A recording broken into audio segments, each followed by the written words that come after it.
Halo, Pak Denny dan juga rekan-rekan dari Binusian. Perkenalkan, nama saya Wahyu Sri Susanti dari jurusan Sistem Informasi untuk Binus Online Learning. Nah, pada pembahasan kali ini kita akan membahas terkait latar belakang kasus fraud gitu ya di salah satu banking yang mungkin ini sifatnya fiksi gitu.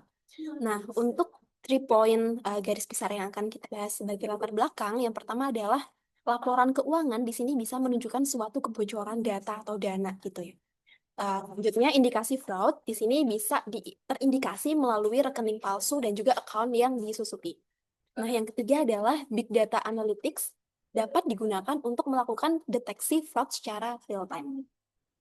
Nah, di sini Bank ABC gitu menemukan adanya kebocoran data dan juga dana yang diduga berasal dari tindakan fraud seperti rekening palsu dan juga account takeover. Nah, dalam kondisi ini, Big Data Analytics menjadi solusi utama karena mampu menganalisis transaksi dalam skala yang masif dan mendeteksi pattern anomali secara cepat dan juga akurat.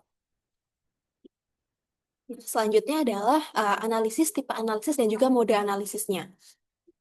Fraud detection di sini membutuhkan suatu kombinasi analitik gitu ya. Yang pertama ada deskriptif, lalu prediktif, dan juga preskriptif. Mode real time di sini juga sangat penting untuk menghentikan transaksi yang mencurigakan sebelum dana tersebut berpindah. Sementara batch analytics digunakan untuk investigasi pola fraud jangka panjang. Selanjutnya adalah data konektor dan juga teknik analisisnya. Nah, data konektor di sini ada apa aja? Data konektor di sini ada core banking system, ada transaction logs, ada customer profile database, ada external data seperti IP reputation, geolocation, dan juga device fingerprint. Nah, selanjutnya ada teknik analisis. Di sini bisa menggunakan machine learning gitu ya. Bisa menggunakan random forest atau neural network. Selanjutnya bisa menggunakan teknik anomaly detection, bisa menggunakan teknik graph analytic, yaitu fraud ring detection, dan juga bisa menggunakan rule based detection. Bisa based on dari threshold atau ambang batasan dan juga potensi rules. Nah, selanjutnya pola analisis dan juga visualisasi datanya gitu ya.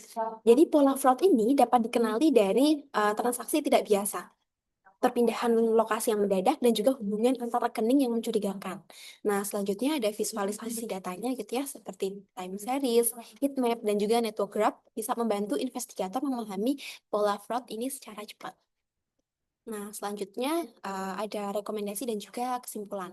Nah, namun sebelum itu di sini ada sedikit gambaran gitu ya, di mana gambar ini memvisualisasikan terkait ekosistem perbankan atau banking ekosistem yang menjadi centralized pemrosesan seluruh transaksi nasabah dan juga sistem internal di banking. Nah, di sisi kiri di sini terlihat 3 sumber customer gitu ya.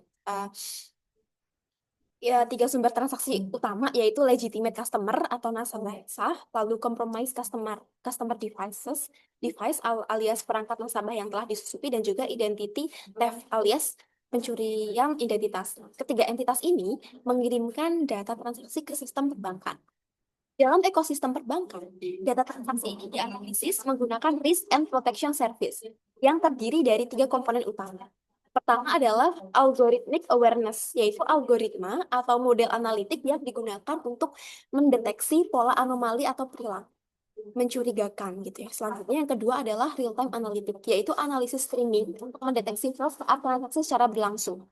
Dan yang terakhir atau ketiga adalah customer data management, yaitu pengelolaan data profil nasabah untuk membandingkan perilaku normal dan juga perilaku abnormal.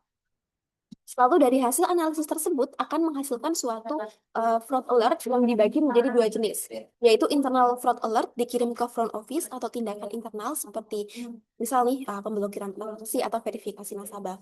Sementara itu, external fraud alert dapat diteruskan ke unit lain seperti back office atau sistem pihak ketiga untuk investigasi lanjutan terhadap pelapor.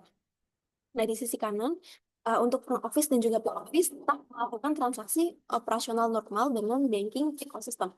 Namun, sistem Big Data memastikan bahwa transaksi tersebut terus dimonitor untuk mendeteksi aktivitas yang mencurigakan. Nah, jadi secara keseluruhan dari gambar ini menunjukkan bagaimana Big Data Analytics digunakan untuk mengintegrasikan data transaksi, mendeteksi fraud secara real time, dan juga bisa menjadi support atau mendukung pengambilan keputusan operasional dalam suatu sistem perbankan gitu. Nah, kalau secara 4 poin garis besar yang kita bisa simpulkan, yaitu yang pertama kita bisa menggunakan streaming analytic untuk real-time fraud detection. Yang kedua, kita bisa mengintegrasikan machine learning dan juga rule-based system ya.